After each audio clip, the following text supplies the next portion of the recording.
Ay, rolling na pala. Yan. Hi mga orb. Kumusta kayo? Tagal-tagal din nung huli akong gumawa ng video, ng vlog, kasama pa yung mga kaibigan. Ngayon nagbabalik ako mga orb. Kung nagtataka kayo kung bakit ganito, nabalian ako mga orb.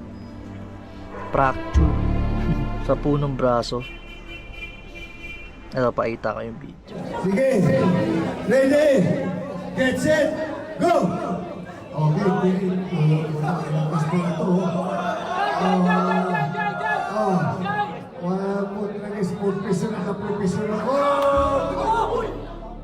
Nag-video ulit ako mga orb kasi gusto ko i-share sa inyo yung experience ko. Actually, siguro mga 3 ko ng aksidente na to. Una, naputukan ako. Ay, sa buong buhay ko, 3 aksidente na to, nangyari na to. Una, naputukan ako, bata pa ako nun. Dito. May peklat ako dito. Putukan ako ng fireworks. Siguro mga 5 years old ako nun. Tapos pangalawa, nabalian ako, dislocate. High school ako nun. Ito. Komang ako. Ayun. Yan yung mga pinakamalalang aksidente na nangyari sa buhay ko. Tapos ito, fracture. 2 taon na lang din, mawawala na ako sa kalendaryo. Ito, tambay pa rin. Tapos nangyari pa to. Pero madami akong plano. Tsaka marami akong kayang gawin. Dami kong kayang gawin. Ayun, hindi ko na sila maisa-isa. Nagkagulo-gulo na. Pero nung time na hindi pa nangyayari to, last year, yung pinagkakaabalaan ko, tumutulong ako sa airmat ko, sa negosyo namin. Titinda ako, bubuhat ako ng pagkain, bigat. Ngayon hindi ko na magagawa yun. Shoutout sa mga suki ko dyan. Hello, hindi na ako makatinda, miss ko kayo. Then last year lang din ako nawalan ng trabaho. Ngayon nung nawalan ako ng trabaho, habang nagtitinda, sa sideline ako ng mga edits, sa printing, yan, tulad ng mga tarpaulin, yung mga invitation card, mga IDs din, ano pa ba, Sintra board, basta may mga kinalaman sa printing. Yan. Ayun, kahit pa paano, kumikita naman ng kakaunti, ang gastos, nakakatulong din dito sa bahay. Video edit din, nag-video edit din ako. Tsaka kaya mahilig din akong mag-video. Kasi bata pa lang ako. Pangarap ko talaga maging artista. Gusto ko makita sa camera, ganun. Kaya gusto ko din gawing habit tong pagbablog. Gusto ko din kasi gumawa ng memories gamit ang pagbibideo ng mga nangyayari sa buhay ko. Para may balik-balikan ako. Alam mo yun, balik-balikan ako na video. Panoorin ko pag boring ako. Tsaka kung magkakanak man ako, panood niya ako, di ba? Tsaka gusto ko lang naman mag-share sa inyo ng kung ano-ano mga nangyayari sa buhay ko. Eh baka magkaparehas pala tayo ng buhay tsaka pagkatao. Subscribe ka na. Dahil simula ngayon, lagi na ako magbibideo, isasama kita sa nangyayari sa buhay ko. Kaya kung may mga mali man akong nagagawa, share ko pa din para hindi mo na gawin, di ba? Para maitama mo na, i-apply mo sa buhay mo. Yun, kaya ngayon lang din ako nakagawa ng video. Dito, ito nga yung topic natin. Kasi hindi ako makapag-setup ng camera. Kasi kailangan din ng pwersa bawal ako pumersa. Ayun, ito ngayon, nakakalipas na 7 weeks na bago nangyari to. Ito, may improvement na. Kaya ayun, nagagalaw-galaw. Ayan. Kaya nakakapag-video na ako. So ngayon, ito, gumawa ako ng content. Let's move sa topic, mga orb. Yung nangyari yung trahedya na yun. Business party yun sa gym. Ayun, akala ko may inuman pala. Di naman ako nainom gaano, mga orb. Mahina ako uminom madali akong malasing. Ayun, nagkakasiyahan. Yun, bago nagpalaro ng bunong braso. Lasing na ako eh. Lasing na ako mga orb. Sumali ako. Kasi ang premyo nun, ang 1 month dun sa gym eh. Ganun yung premyo. Libre 1 month. Ayun, 1 year di makapag... Ay, sumali ako. Nanalo ako ng una. Nung pangalawang laban. Parang ano na yun eh. Parang medyo championship na yun. Baga, makatanggap na ng prize. Ayun, hindi naman ako nagaganon talaga eh. Hindi naman ako expert eh. Ayun, nabali. Una, dinala muna ako sa manghihilot. Dito lang malapit sa amin. Kinabahan yung manghihilot. Hindi ginalaw. So, dinala ako sa ospital ngayon. Sa pinakamalapit na ospital. Ayun, wala silang orto doon. Yung nag-aaral talaga ng buto. Isisemento pa nga nila nito eh. Nakatabing eh. Eh, mali yun. So, na-confine muna ako doon. Ng mga 24 hours lang. Tapos umuwi. Nang hindi pa nababakalan to. Ngayon, maraming nag-advise na pumunta daw ako sa orthopedic. Sa QC. Yun. Sinunod namin. Punta kami dun. Punta namin dun. Grabe yung mga nangyayari dun, mga orb. Grabe yung mga nangyayari dun. Puro bali. Ganun yun. Nakatusok na bakal sa paa. Ganyan. Basta. Ayun, dun ako dinala. Ang ginawa dun, yung doktora, mga bata pa mga doktora dun. Parang mga kasing edad ko lang mga orb eh. Mula ginawa, in-x-ray ako. Pagka-x-ray sa akin, sabi sa akin, baka daw may chance pa daw na na hindi operahan. Kasi nung unang hospital, sabi sa akin, operahan na eh. Tapos yung bayad, 100k. Saan ako kukuha ng pera na ganun? Nangihingi ako sa Facebook, Gcash, no? Yan talaga yung alam mo, nagkaroon ako ng pag-asa. Ngayon, di ko alam gagawin sa akin. X-ray muna ako. Pagka-x-ray sa akin, inalign, hinila, iniikot, tapos hinila. Hindi ko alam na gagawin sa akin yun ha. Ayun, ganun muna pala. Kailangan ma-align muna bago sementoan. Ayun, pagka-align sa akin, 2 doktor pa yung nag-a-align. 2 babaeng doktor. Sakit. Ayun na yung ata yung pinakamasakit sa buong buhay ko. Yung pag-align. Sakit, grabe. Tapos in-x-ray ulit ako. Pagka-x-ray, diba? Sabi sa akin ng doktor, sir, di pa po naka-align. Uulitin po natin yung procedure. Uulitin ulit, mga orb. Ngayon, sige, gawin nyo. Sa isip ko, gawin yun, dok. Makakain nyo. Gawin mo na lahat, dok.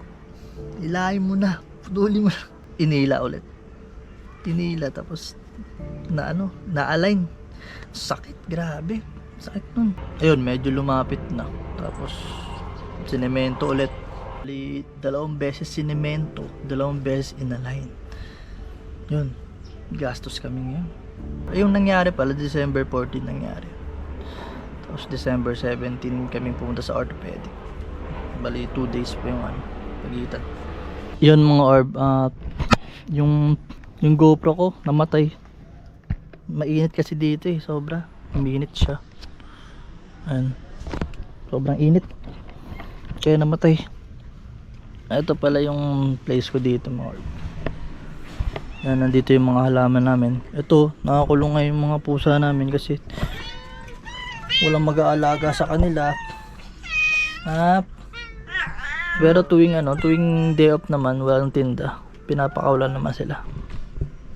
Nagbabalik mga orb. So, yun. Gabi na.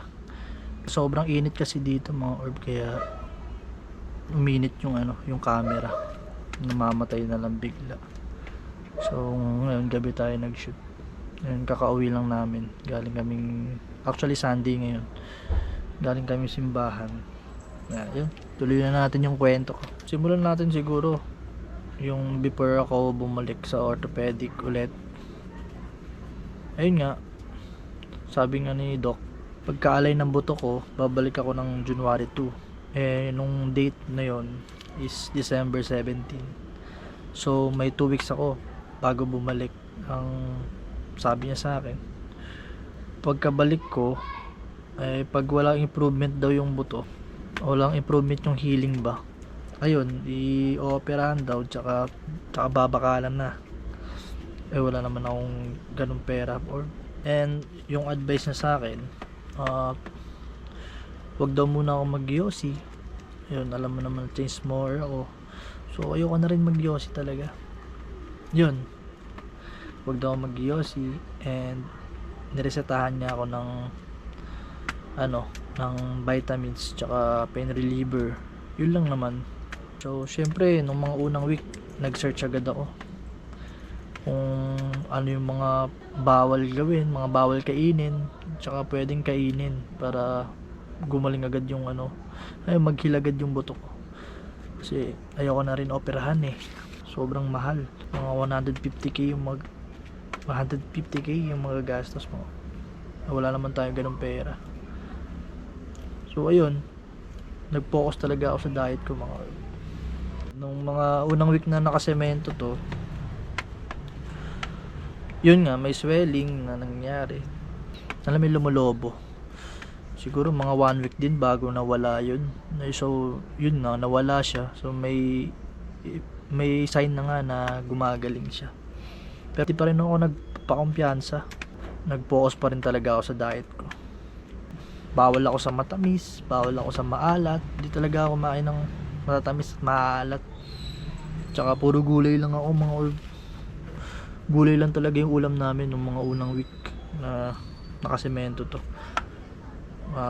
Thank you nga ako kay Papa. Lagi siya nagluluto ng gulay. Yung mga tulad ng sitaw, kangkong, basta mga green, mga vegetable na green. Tsaka siguro isang beses lang ako nag-broccoli, pero advisable yun, yung broccoli. Pwede lang pumapa kayo ng broccoli. Nagkakaroon din ako for protein. Kailangan mo rin ng protein, tsaka itlog, yun. Pero mga tatlong sa isang araw, may isang itlog, sa 2, ganyan.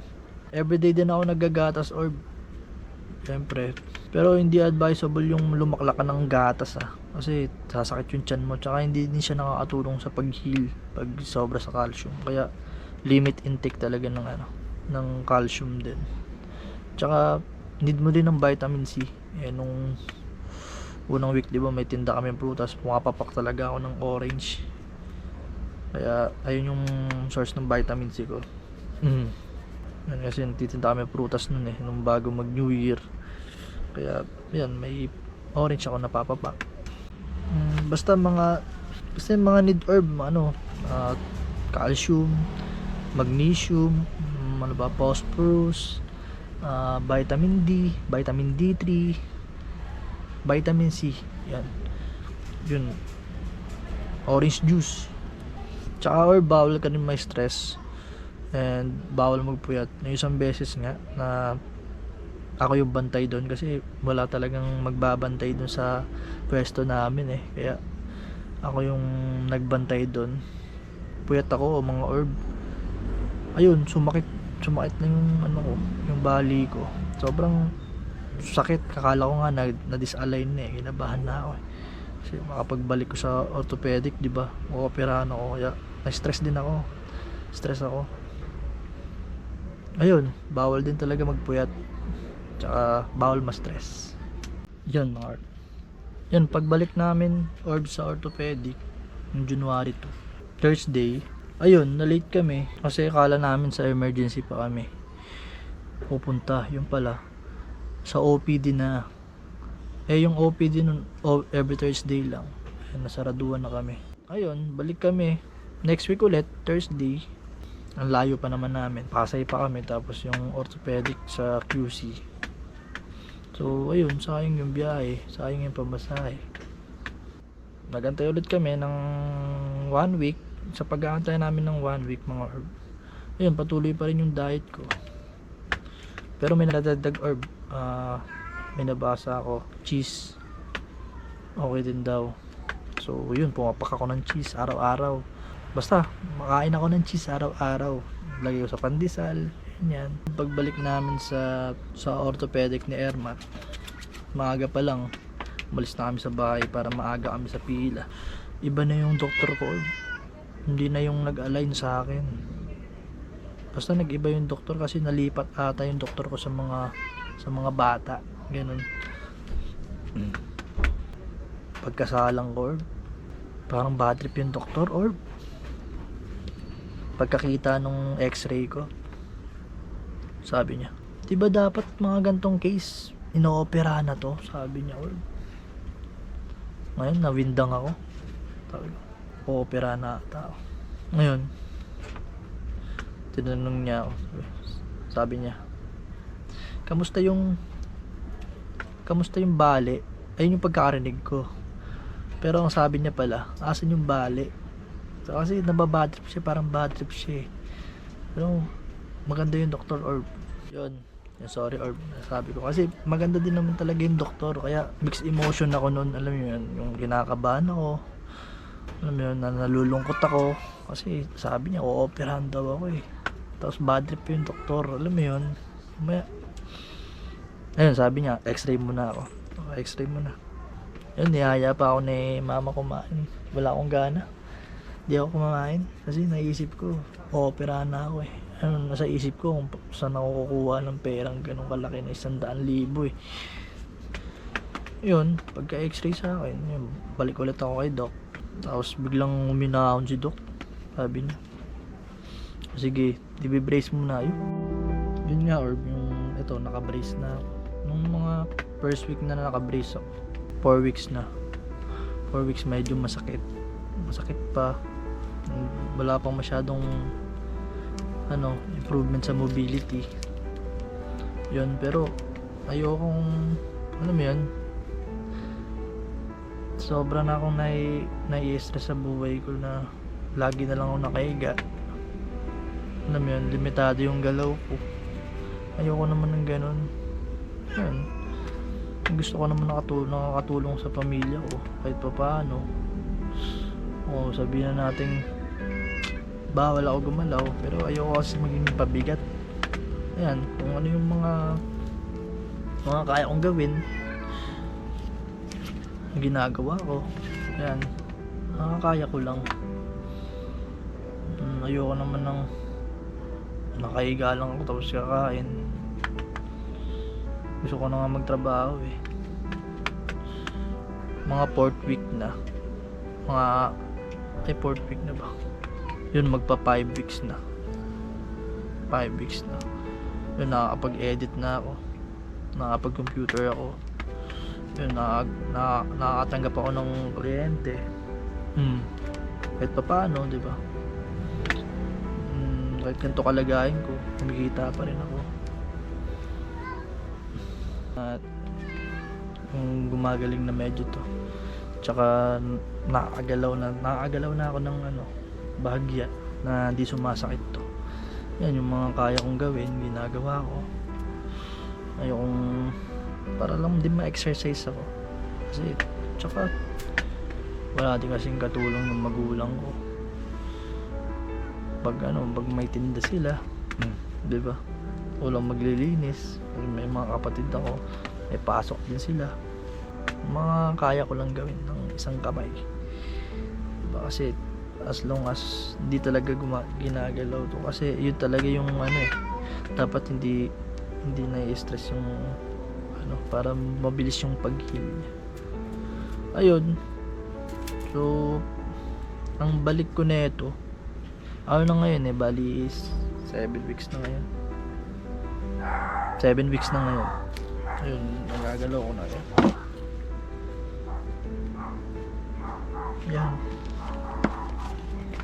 Yan, babalik ulit ako kay doc para i-x-ray ulit. Tsaka ewan ko lang kung anong i-advise niya.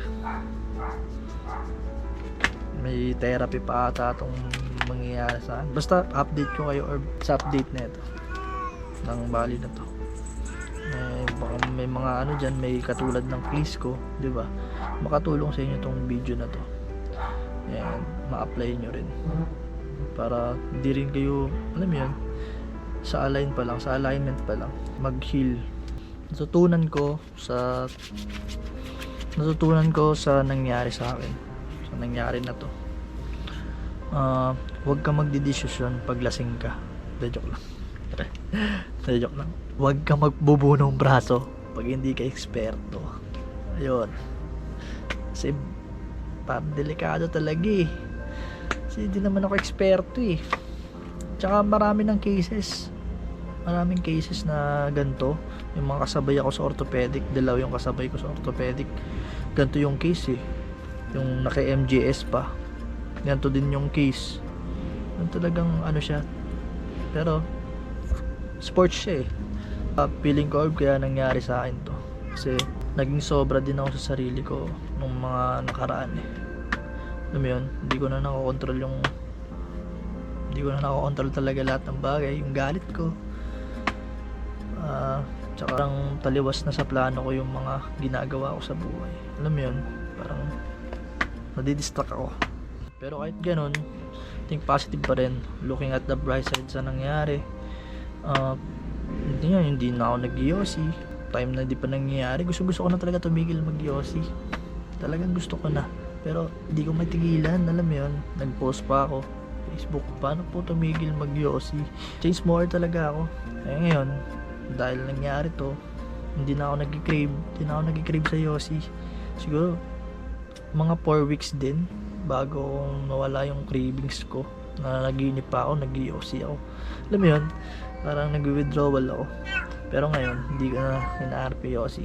Nung time na nagkasabay kami nung sa tropa, papuntang palengke, sabi, yossi muna tayo. Nagkakwentuhan kami dahil nakita niya nga itong ibali.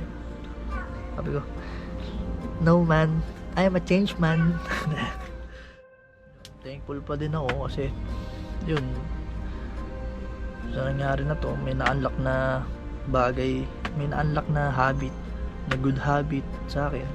Yung tulad nung pagbabasa ng libro, yun, hindi naman ako nagbabasa ng libro eh, nakailigan ko siya kasi yun lang naman yung nagagawa ko nun eh. Last week na nakahiga lang ako, yun, yung pinsan ko mahilig magbasa ng libro yun. Yun, inihiram ko yung mga natapos niya ng libro. Yun, nagbabasa na ako, nakailigan ko na rin siya.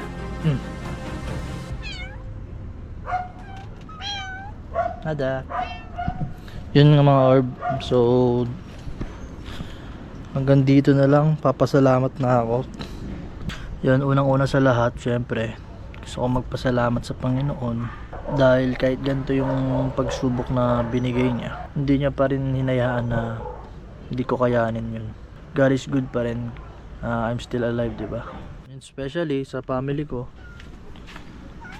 lalo na kay mama, na dito tayo, na hindi ako sinukuan mula una hanggang uli, diba? Ma, thank you dahil pinalakas mo yung loob ko.